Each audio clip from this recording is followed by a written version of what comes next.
नमस्कार, बहुत स्वागत है आप सभी का। आप मुझे न्यूज़ 18 के डिजिटल प्लेटफॉर्म पर देख रहे हैं। मैं हूं आपके साथ जया मिश्रा। अमेरिका और वेनेजुएला में तनाव चरम पर पहुंच चुका है। दोनों देश अब युद्ध के मुहाने पर खड़े हैं।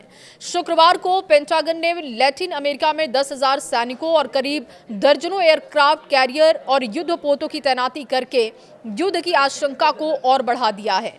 पेंटागन की इस तैयारी से काराकास के राष्ट्रपति पैलेस में हलचल की स्थिति दिख रही है।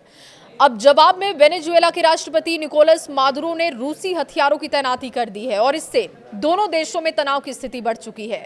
देखिए, लैटिन अमेरिका में जिस तरीके से अमेरिका ने करीब 10,000 सैनिकों की तैनाती की है, साथ ही अपने युद्धपोत, एयरक्राफ्ट कैरियर और परमाणु पनडुब्बियों की अचानक तैनाती बढ़ा दी है, उससे अब ये सवाल उठ रहा है कि क्या वाकई पेंटागन वेनेजुएला पर हमला कर देगा या फिर ये राष्ट्रपति निकोलस मादुरो पर दबाव बढ़ाने की ट्रंप की कोई नई रणनीति है।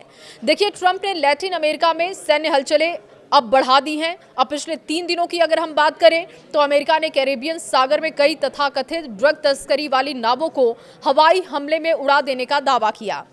बीते 1 महीने में अमेरिका की ओर से वेनेजुएला की नावों पर किए गए हमले में 45 से ज्यादा लोग मारे गए। अमेरिका की युद्ध तैयारियों के जवाब में राष्ट्रपति मादुरो ने भी वॉर रूम तैयार कर लिया। बैठकों का दौर देखने को मिला।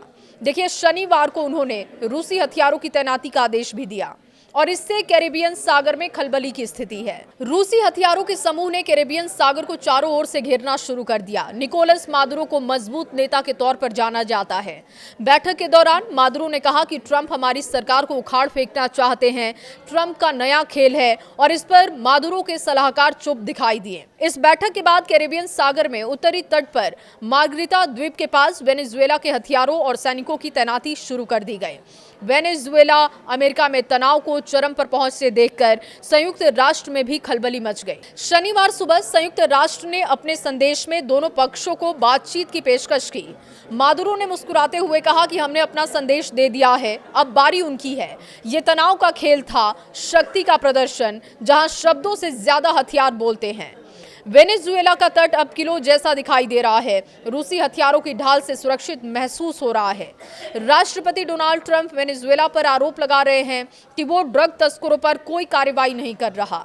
ट्रंप का कहना है कि वेनेजुएला के ड्रग तस्कर अमेरिकी पीढ़ियों को नशे की जाल में फंसाकर बर्बाद करना चाहते हैं। ट्रंप का दावा यह भी है कि बीते 1 महीने में वेनेजुएला के कथित ड्रग तस्करों की नावों पर कैरेबियन सागर में ताबड़तोड़ मिसाइल हमले हुए।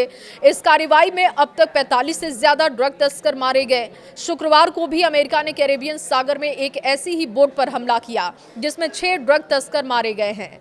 मादुरो का आरोप है कि राष्ट्रपति ट्रंप वेनेजुएला की सरकार को अस्थिर करना चाहते हैं और इसीलिए वो ऐसे गंभीर आरोप लगा रहे हैं। हालांकि अब देखना होगा कि अमेरिका युद्ध की स्थिति में आता है या फिर वो अपने वर्चस्व से वेनेजुएला को डराकर अपनी बात साबित करने की रणनीति बना रहा है। इस खबर पर राय आपकी क्या है? कमेंट बॉक्स में जरूर बताइएगा।